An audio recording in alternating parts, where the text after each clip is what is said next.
Good morning, and welcome to our Summer Sundays series. Before I begin, I'm Ruth Benson, and before I begin, I'd like to just apologize for some technical problems that we had last week around muting and unmuting those who wish to speak. Our event last week was, as the same this week, organized as guest speaker to be followed by Q&A, but unfortunately it was mistakenly communicated to attendees as a coffee hour. So I apologize to anyone who was made uncomfortable in the ensuing confusion and anybody who had trouble unmuting themselves because that was a technical glitch. And hopefully none of that is going to happen today. So to be very clear, today we have two guest speakers and they will be taking questions after their presentation. Everyone will be muted to avoid people talking over each other, which is what happens at coffee hour. And we'll be able to unmute to ask questions or make comments. And you can also put questions in the chat box. So our focus today is on recent crackdowns in the disputed region of Indian-controlled Kashmir, as well as the diminishing chances of a resolution to the Palestinian struggle. Both of our speakers have family roots in these regions. Roxanne Mustafa is a Palestinian American who was born and raised in Brooklyn and now lives in Staten Island with her husband, two boys, her father-in-law, and cats. She is a user researcher, product designer, and technology consultant, as well as a leader in diversity, equity, and inclusion in the technology sector. She is a Palestinian activist and a Staten Island organizer. She co-founded and led the group Staten Island Women Who March, also known as SWIM, after the 2016 election and the women's protest in 2017. Some of her advocacy milestones are joining the Brooklyn chapter of Black Lives Matter in 2014, creating the first cross-sectional women's organization on Staten Island, organizing a new Democratic Party coalition to reform the Richmond County Committee, and advocating for Palestinian recognition and rights since the 1990s. Ghanim Khalil, our other speaker, is a naturalized American citizen born in South Yorkshire, England. His parents are from Azad, Kashmir, which is in Pakistan. He immigrated to Brooklyn in 1987 at the age of 11 and became an American citizen in 1992. After he completed his active duty enlistment in the United States Marine Corps in 1999, followed by 2 years in active reserve, he joined the Army National Guard. In 2003, he became active in the anti-war movement and publicly spoke out against the war on Iraq, which he considered to be immoral.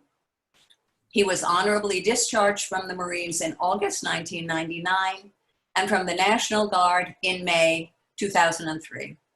He's a practicing Muslim, a writer, and a longtime student of history.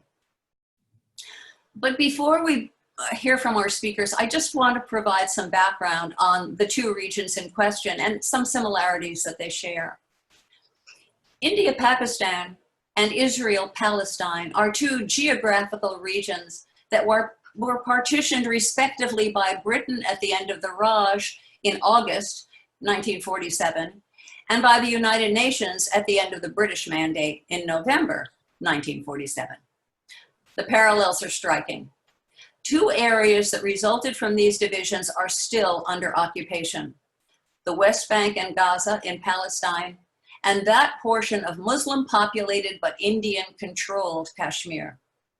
Both India and Israel have been sanctioned by the United Nations to end their control and to cede autonomy and independence to those regions.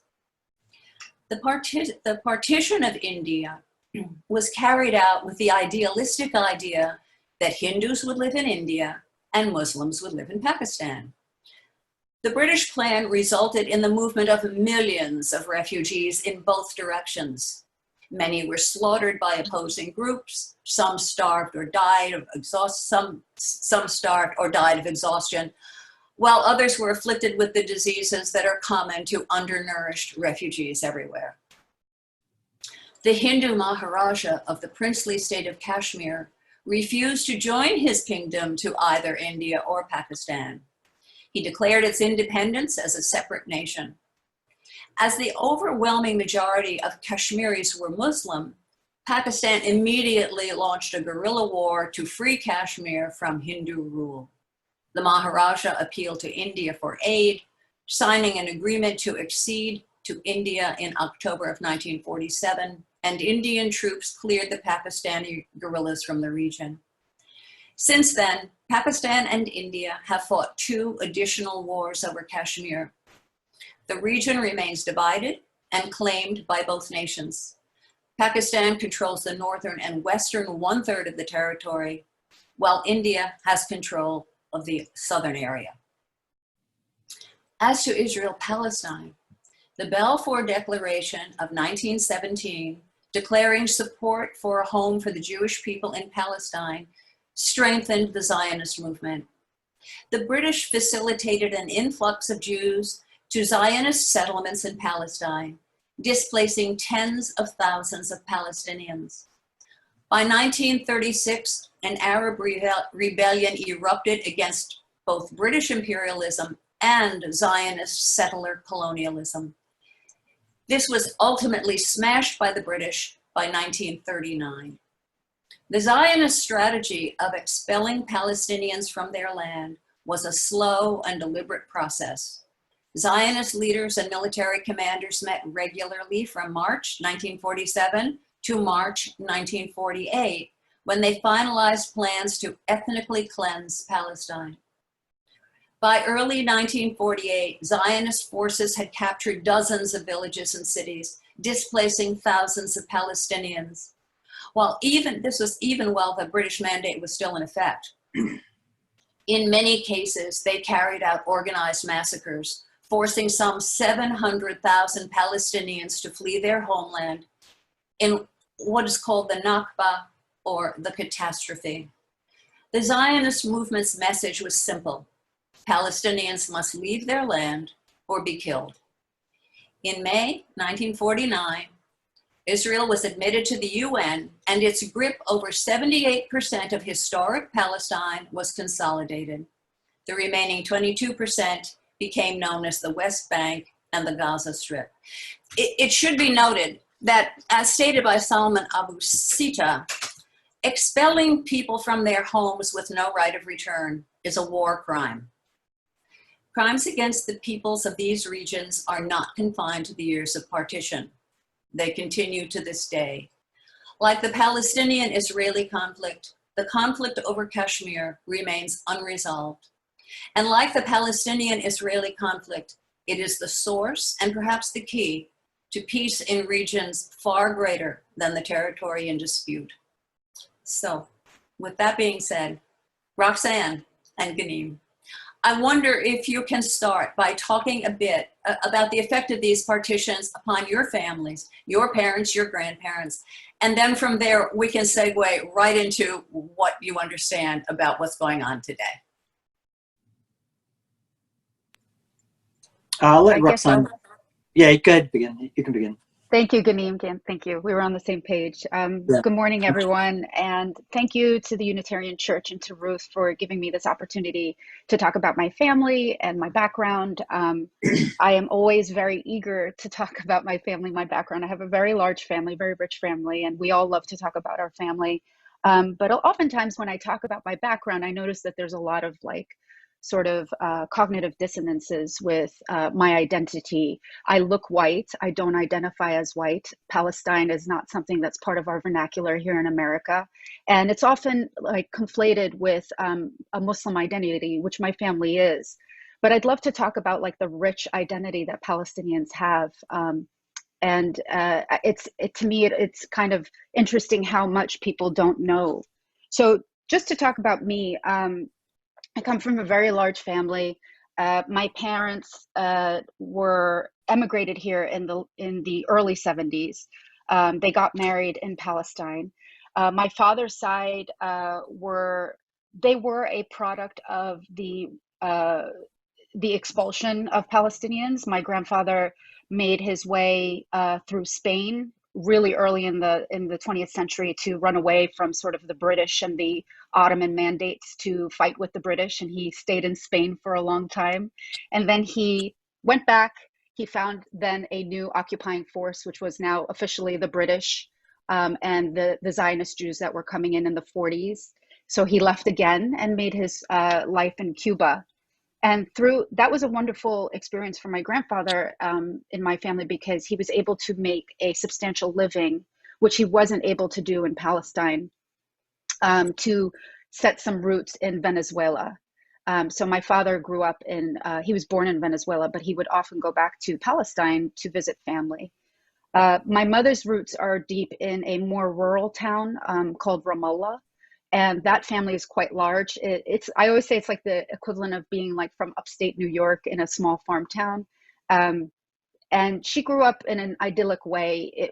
She was sheltered from the sort of struggles of my grandparents, who were constantly fighting with Israel proper, and the what I call the exaggerated eminent domain laws, which would systematically take my grandfather's olive tree crops over time, to by the time that it was, I guess, the late 60s, early 70s, my maternal grandfather had no land anymore. He only had the land that was his home.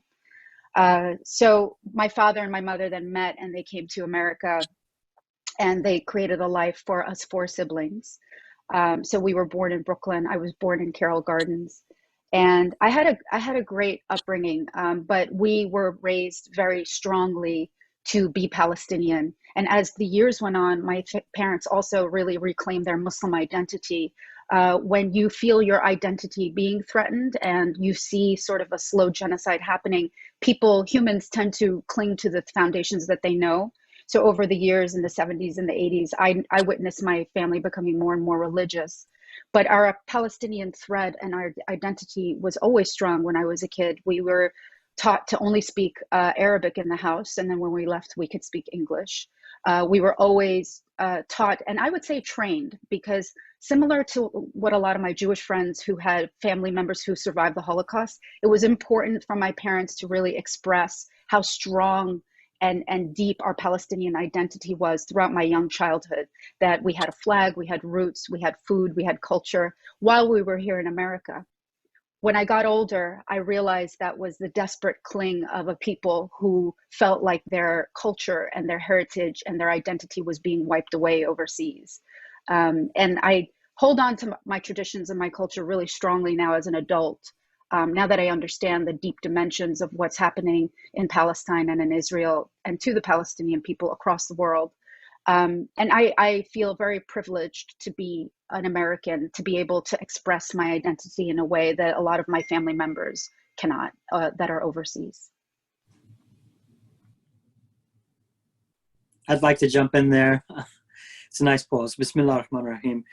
Thank you, Ruth, for having us. I think these subjects, Palestine, Israel, and Kashmir, Pakistan, and India, are very important for the American public to understand, because a lot of the foreign policy of the United States is shaped towards these two regions. The first region, Kashmir, the one that I'm going to talk about, that region by most global military analysts is considered the most dangerous location in the world, and that's because India and Pakistan both have nuclear weapons. So whatever little decision that's made, it's made with the utmost caution and sometimes pragmatism.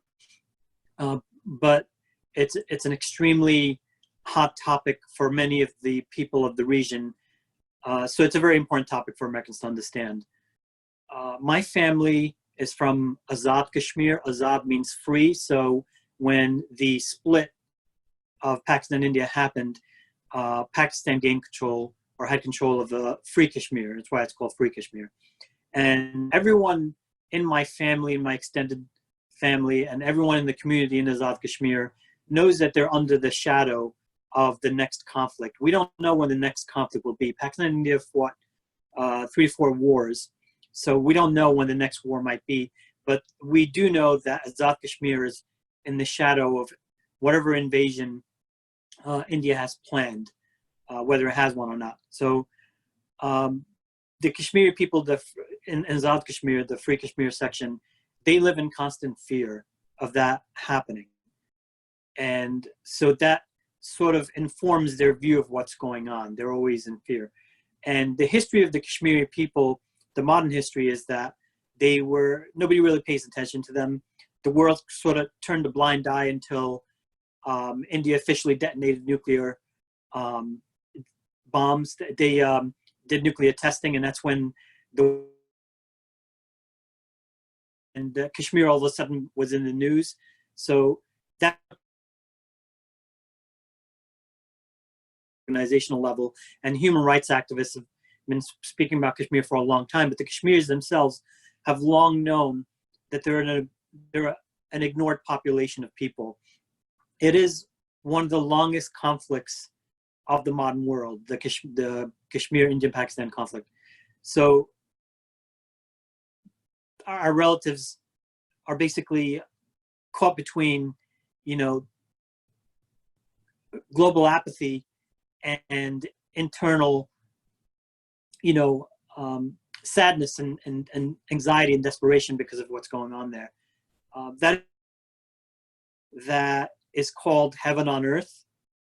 And Led Zeppelin has a song called Kashmir, that area.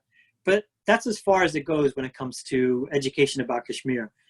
The purpose of this talk, I point out that even though my family is deeply impacted by what's going on there because they're from there, my father worked what I believe was the 5th largest dam in the world when he was young. It was planned and constructed under the British Empire. And then he moved to England where me and my brothers and sisters were born. And when I was 11, I moved to the United States with my brothers and sisters. And so I sort of consider myself a child of both the East and the West. Both of my feet are never in one area. One foot's in the East, one foot's in the West. But your heart has to find some place somewhere. It's its place among humanity. So no East, no West, just humanity. That's where my heart lies. And that's why I don't believe in nationalism. So everything I'm going to say henceforth has nothing to do with nationalism. I also want to make sure that people understand that this is not about Hinduism versus Islam. It's politics. It's militarism. It's extremist ideology. The Pakistani people are not at war with the Indian people over Kashmir. It's the leadership and the representatives who are in conflict. And the rest of us have no choice but to look on, see what happens. And everything's unpredictable. The Kashmiri people themselves are a very generously mixed group of people. You have dark-skinned Kashmiris. You have very, very light-skinned, blue-eyed, green-eyed Kashmiris with blonde hair. It's an area of the world that not people pay Punjabi poetry or Hindi poetry. So the area itself is an area that people don't know much about. But I'm here to make sure that people don't think this is a war between people. It's a war between ideologies. And so we don't need to conflate it with whole groups of people and be monolithic about them. I'd love to jump on that point if I could, Ruth. Just to make sure. Yes, Roxanne, yes, please, go ahead. I just really love what Ghanim said, because I wonder if it is a similarity with people like us who are, first generation American citizens who come from Eastern cultures. I very much feel the same as he does, that I have my foot grounded, and I have two lenses often between sort of the West perception of things, my Western lens and my Eastern lens. And it's an interesting phenomenon. Edward Said, who is a thought leader, professor, Palestinian, American, Columbia thought leader, wrote a book called Orientalism. I mean, I feel like I am always trying to parse, like, am I looking at this through my Western lens, or am I looking at this through the Eastern lens? Because the Western lens always paints things in a very, paints history from the East in a very different way than the way we tell our history and our narrative. And every country is different, for sure. There's a richness there, just like you would never really compare Greece to Norway. it's very hard to think of the East with one brushstroke. And I would even argue it's hard to think of the Middle East with one brushstroke. So I also want to echo what Ghanim said. This is not a Muslim-Jewish conflict in Israel. It is a Palestinian-Israeli conflict. It's not Arab and Jew. Yes, there are Arab countries that have a hard time dealing with Israel for multiple dimensions, and a lot of them can be sourced to the occupation of Palestine. But often we talk about this as an Arab-Israeli conflict, or we think of it as a religious conflict, and it really has nothing to do with religion. It is mostly about a colonialist Zionist mandate to occupy another person's land. And there was people there. There was a rich people of diverse ethnicities, as well as diverse religions. All three major religions occupied the land of Palestine and thrived.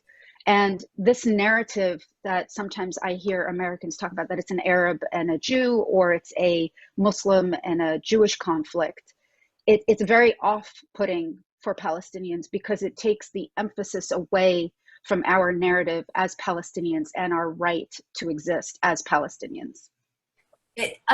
Roxanne, let me just pop in here and ask a question, because I know that one of the things we lack here in the United States is a very vocal and very visible organization, if you want to say it that way, to promote the reality of Palestinian rights and of this Palestinian struggle.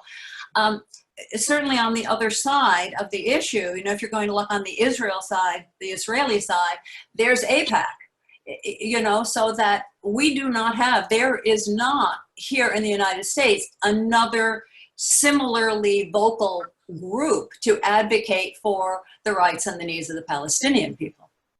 Well, Ruth, I would counter that with, what other group or identity do you see lobbying in America on the scale of AIPAC? Or what other country do we have representing our American lobby other than Israel?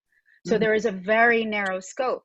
This lobby is so widespread and so often good intentioned in a lot of sectors, but it's so widespread that we have extreme influence in our history books from not just a Judeo-Christian perspective, but from an Israel perspective.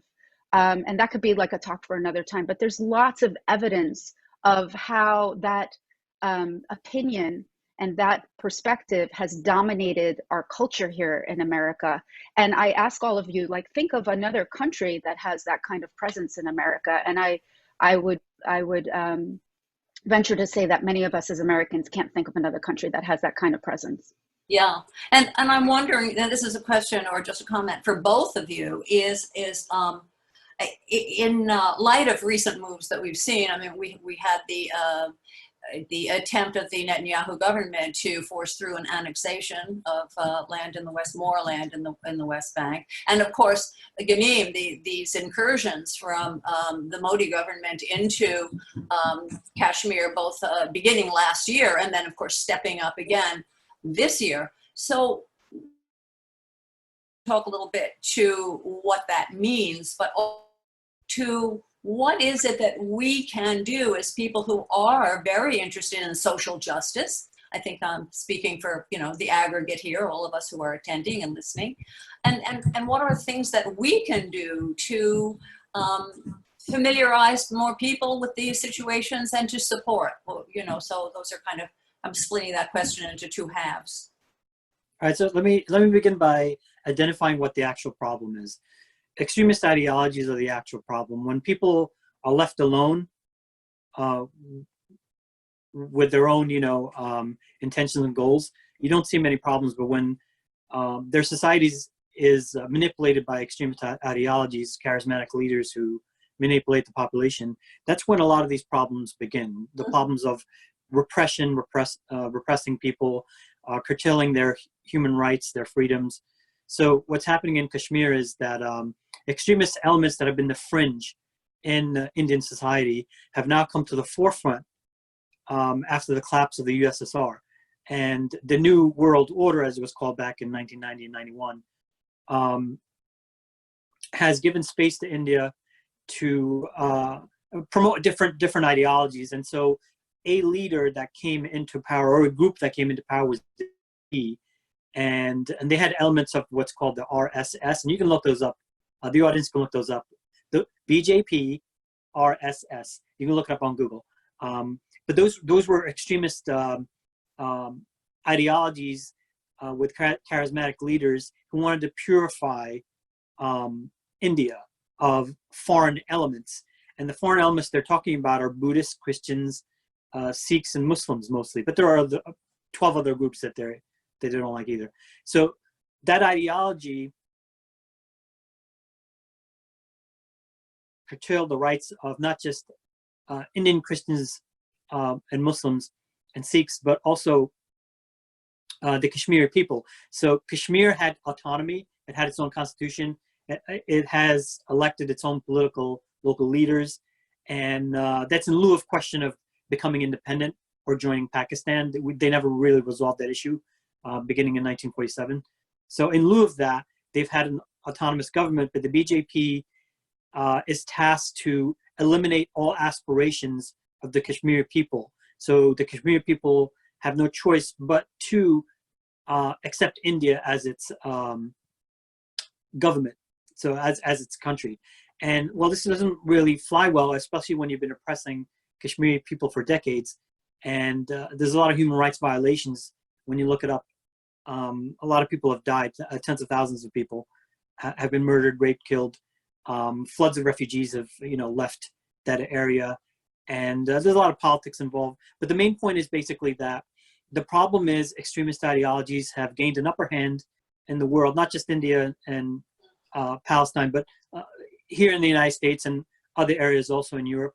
So those ideologies seek to purify their community of what they consider foreign, or what they consider the other, or what they consider a threat. Even though there's 2% population of this other, they're still considered a big threat to 100 million people or 200 million people living in a country. So that's what I want to focus on. That's what I want to bring up over and over again, is that's what extremist ideologies do.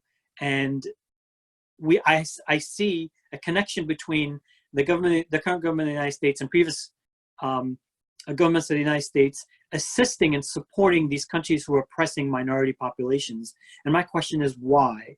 My other question is, I do know why, but to segue into something else connected to that is, what can we do about it as Americans? Because not only is it immoral on a human principles, basic principles that we have as human beings, it's immoral, but it's also immoral according to our various philosophies of morality. So what can we do as Americans to educate each other on this, so that we can make this a major issue at election time, or make this a major issue at local elections, and actually stop our nation, which we pay taxes into, from supporting nations, giving them technology, weapons, and training to oppress minorities that I keep asking. And the answer is clear to me. We need to keep doing things like this, educate each other about what's going on in the world and how our government supports repressive governments, and find out ways to stop it. Yeah. It's Roxanne. Yes. Did you want to add on? Yeah, I'd love to start the conversation with extremist ideologies through the lens of Palestine and Israel now. And I think I'm going to do my best to sort of summarize how I think about it and how many Palestinians sort of think about this this really difficult, nuanced conversation. I think for Palestinians, there's three levels of what we're sort of dealing with. There's a Jewish identity, there's an Israel or Israeli identity, and then there's a Zionist identity. And everyone who is in Israel may or may not identify with one or more of these things in different ways. For Palestinians, the Jewish identity was never in conflict or opposing for Palestinians, because one of the talks we did, there is a concept and there is an identity called the Palestinian Jew. Jewishness isn't opposed to Islam in any way. As a matter of fact, I love talking about Islam in the sense, my father was just talking to a friend of ours last night. He's like, Islam believes the religions are evolutions, the three religions. We call it the people of the book. It's all encompassing. It is not within Islamic tradition to be against Christians or Jews or diametrically opposed to them. It is all part of an evolution of Islamic thought. So there's no conflict with Judaism. Israel represents a colonizing entity. And I think Palestinians understand there's a depth there, right? There's the colonizer that came early in, even back to Napoleon times, when Napoleon was trying to make Palestine a safe haven for Jews, to plant sort of the gateway for Europe in the Middle East. So even during Napoleonic times, Europe was trying to move its Jewish population to another country, which is very symbolic and very telling. But that Israeli identity for Palestinians, there's a depth, right? There's the folks that came through these occupations, and then there are the folks that live there now in Israel that are thriving people. And there's a depth there. There's just like America, there are those that understand like how we occupied indigenous lands and how we have to recover. There are those that just kind of see it as this is life. This is survival of the fittest. We had the power. We took the land. We're done. Israel and Israeli identity has a spectrum too. And just a little footnote there. I really encourage everyone to really think about that Israel identity a lot like American identity, because there are those that think Netanyahu, just like some of us in America think that Trump is doing the right thing, but there's a bigger population, just like in America, that think that Netanyahu and Trump are the antithesis of what an Israeli identity means. And then there's the Zionist identity, which if the Israel identity represents the colonizing force, the Zionist entity represents the oppressive force. Zionism is specifically about the supremacy of the Jewish identity and the people, mostly from a Eurocentric background, and the making the Palestinian population diametrically opposed. Zionism sort of hijacked the Jewish, this is my opinion, hijacked, and the opinion of a lot of Jewish people that I speak to, Zionism hijacked the identity of the Jewish person in a sort of reaction to Nazism in Europe, right? Like it was a reaction to the extreme anti-Semitism and the extermination of the Jewish people. But then it became more of a vehicle to now oppress Palestinian people. That's why Zionist narratives, I call it mythologies, talk about the Palestinian people, that it was a land for a people without a land. We have an expression in Arabic, "Akhaduha mafrusha." They took the land fully furnished. It had an airport, it had thriving systems, it had a people, it had a culture. So now we as Americans experience Israeli couscous when, couscous came from Palestinians, right? So we're starting to see that thread. So Palestinians often in America understand systems of oppression because we have that language and we have that depth, and we're living it in real time when we're fighting for Black lives and when we're amplifying the cause and the legacy and the virus that we have in America of slavery. We amplify it because it resonates so much with the system of oppression in Israel under Zionist ideology, which is an extremist ideology. Mm-hmm. Right. I had a larger question again for both of you, and which I'm going to ask in a minute. Was there anything you wanted to add on to that in regard to what we know or don't know or understand about the people of Kashmir? No, they just said that they're a vibrant people and that they're an unknown people, and that they're the violations that are taking place there are largely unknown to Americans. But yet America is deeply involved in that area. I heard there is a connection between the Zionist Islamophobes, people who identify with Zionism, who are Zionists, who support Israel, right or wrong,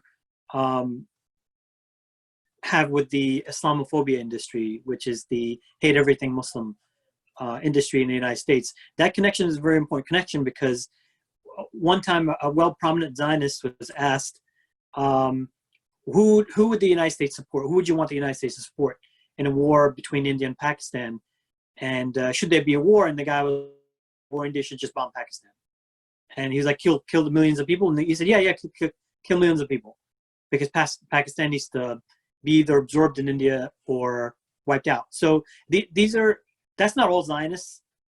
The point I want to make is that there's a connection between the Islamophobia industry in the United States, which are unfortunately being led by Zionists, and U.S. foreign policy in connection to Kashmir and both Kashmir and Palestine. So that's an important point to bring up. There are connections here that if we clarify, we're able to resolve the problem more efficiently than if we just ignore the connections.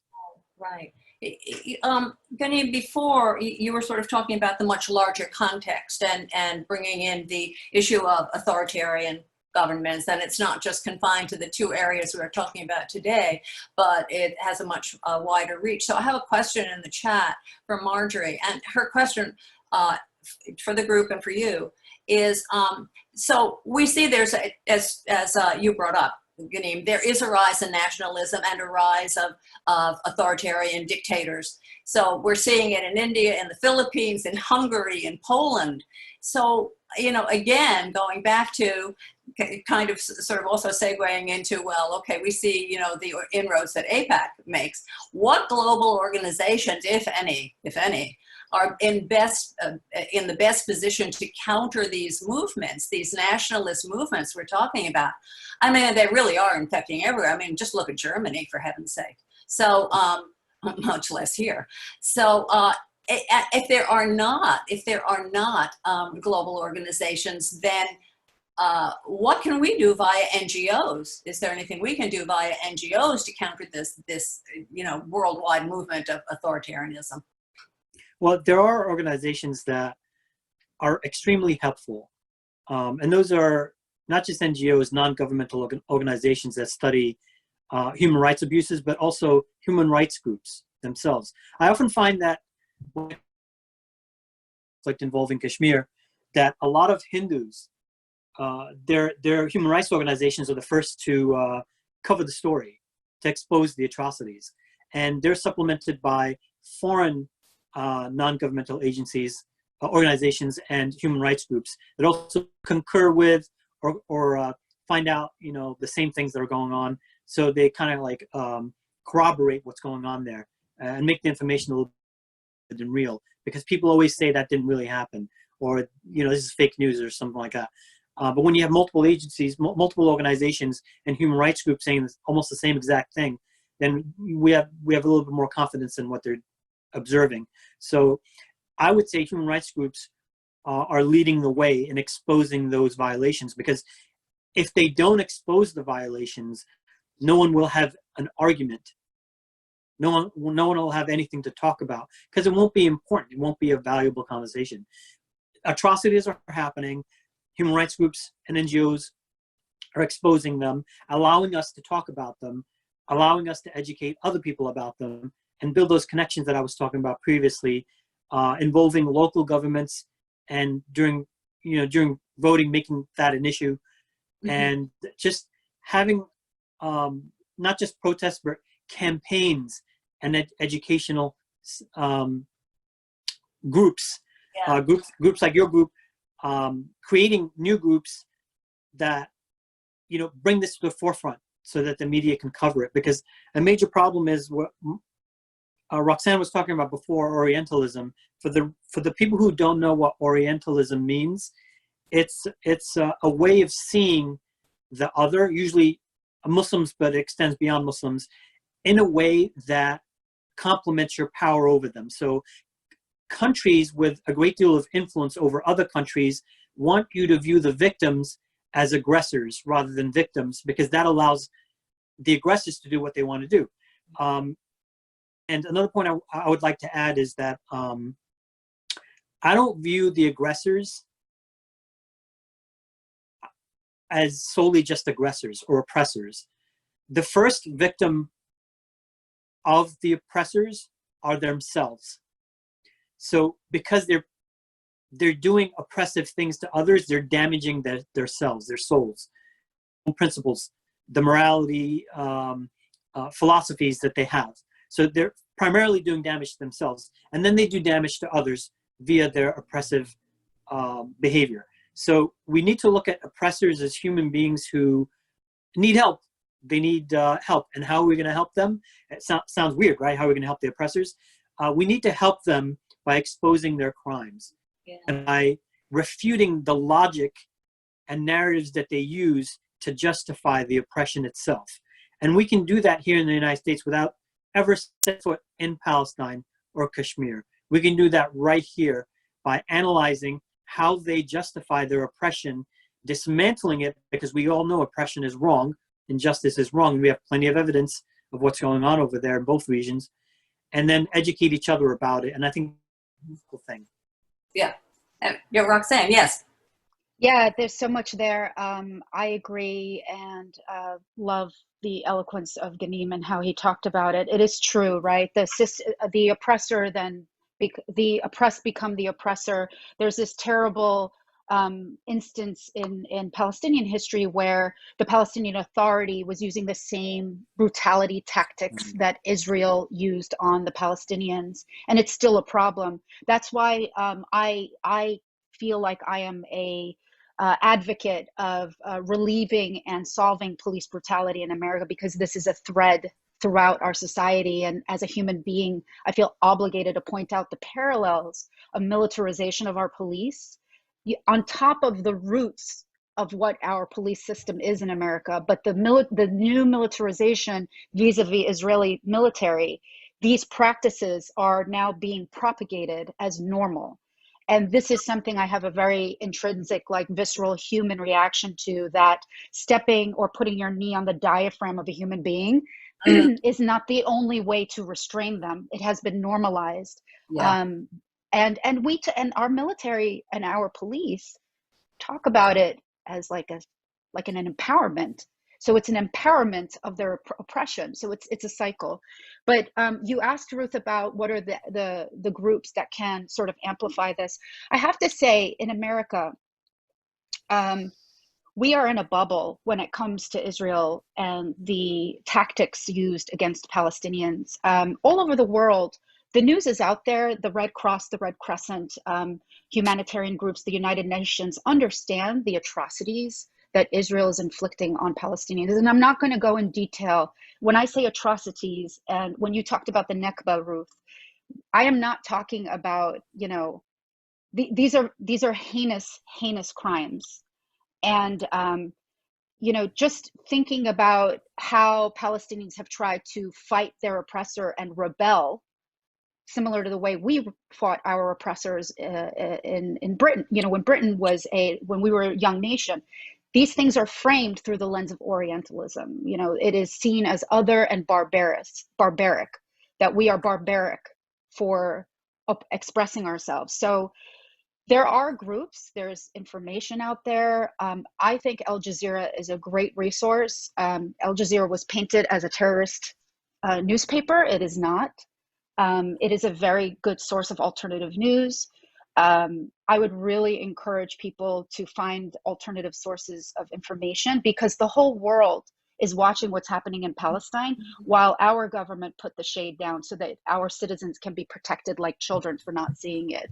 And I was just telling my son yesterday, he was like, Mama, why do you keep talking about this stuff? It's so intense. Because I said to him, I don't want you to be part of someone's lies and schemes so that they can feel better about themselves, because you're a white boy and you're a Palestinian boy, and what you learn in school, I want you to see beyond it. And it's similar to what Ghanim was talking about. Like, we have to find ways to empower ourselves as human beings to see beyond these things.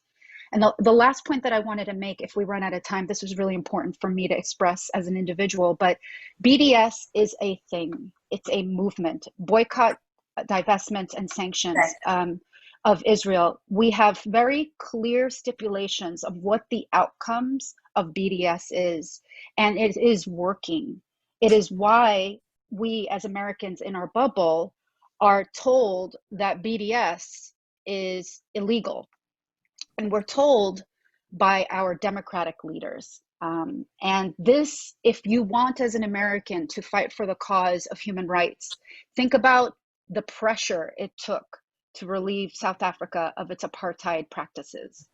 And it took the pressure of the national the global pressure to make the oppressive system not be legal anymore, because it was considered legal to be a white supremacist. It was legalized. We, as Palestinians and advocates for Palestinian rights, see Israel in the same way. Boycott, divestment, and sanctions have been working.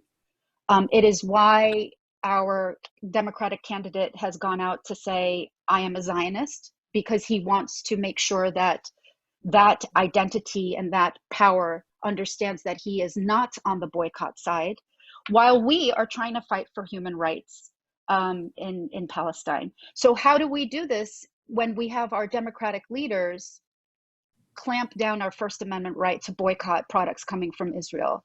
And this is something that is really important to me for Americans to understand. As Americans, we have a right to not want to feed into oppressive systems if we all agree that Black Lives Matter, that we believe in democracy, and that we fought for democracy. We sent our soldiers to die for freedom.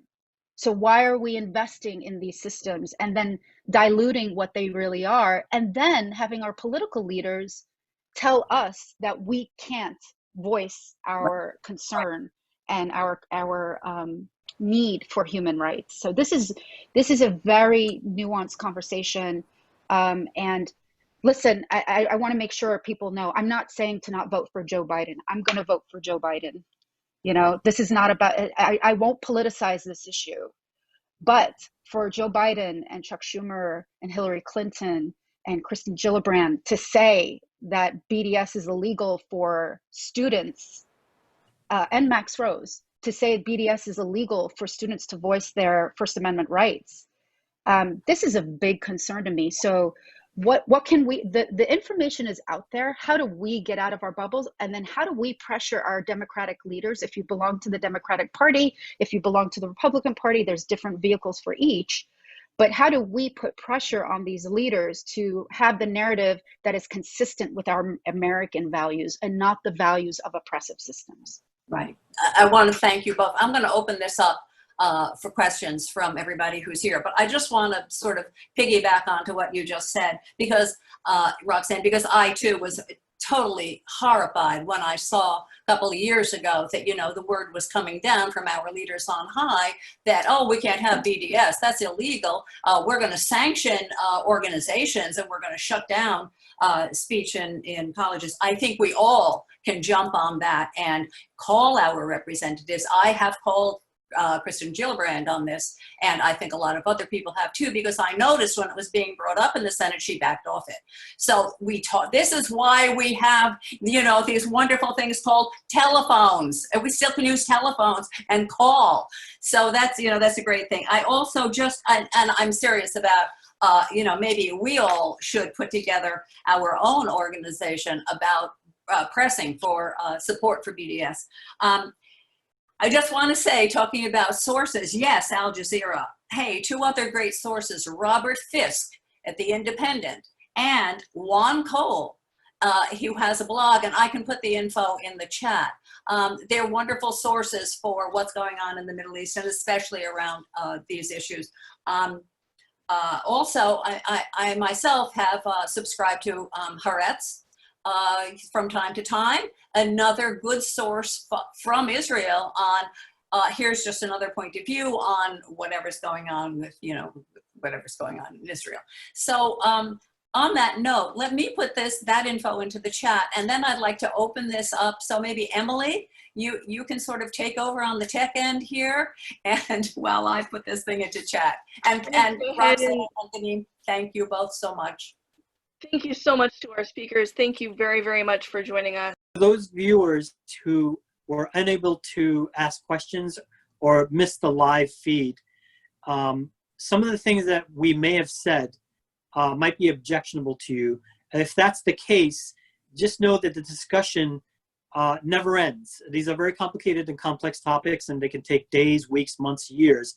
academics spend their whole lifetime on these topics.